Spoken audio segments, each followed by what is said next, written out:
Hello!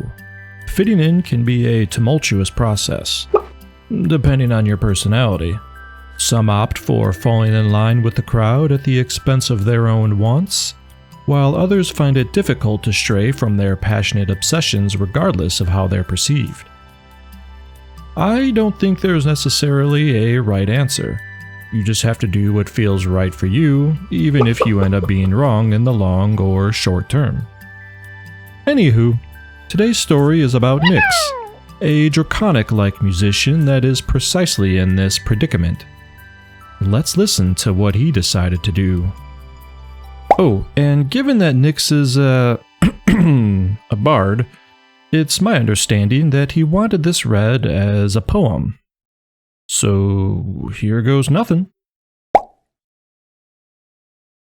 In a dank, drippy cavern deep under the earth, a tribe of kobolds slept encircled near a dingy hearth. Save for one fervid drake, who was avidly scrawling and quite awake. Odd as it was, with little to no light, Nyx needn't worry as he had no sight.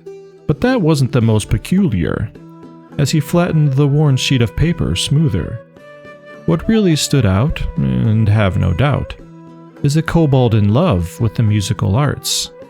Digging and mischief, he wanted no part, much to the dismay of his fellow kin, who begrudged the little drake with feelings of chagrin. Not that it stopped Nyx's passionate pursuit. On the contrary, it only pushed his skills to bear fruit. But when composing a newly inspired ballad, he found his surroundings as stimulating as a wilted salad. Dig, dirt, plunder, dirt, dig, dirt. His people wanted only this, with an occasion to hurt. Seeing nothing for his future, and friends who could not nurture, Nyx made up his mind to leave all he has known behind. With makeshift lute in hand, he would become his very own band, traveling the taverns of a different sort of land. So using the skills of his given nature, the drake dug and dug, hoping for something greater. When lo and behold, his little hand had broken a threshold to release a dazzling light of glittering gold. Tilting his head in order to hear, Nyx could feel a warming light dancing upon his ear.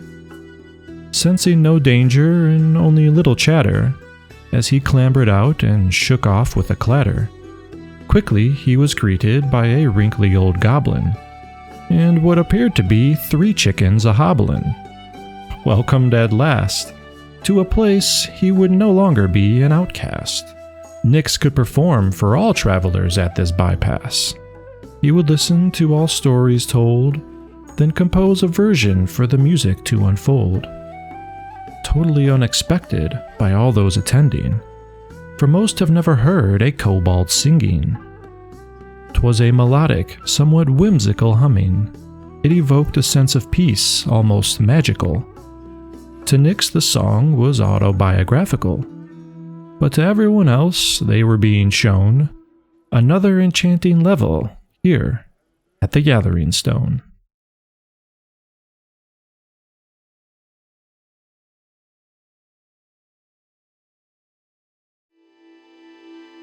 That's it for this week, folks. I understand that poems are not for everyone, and the stories will return more often than not.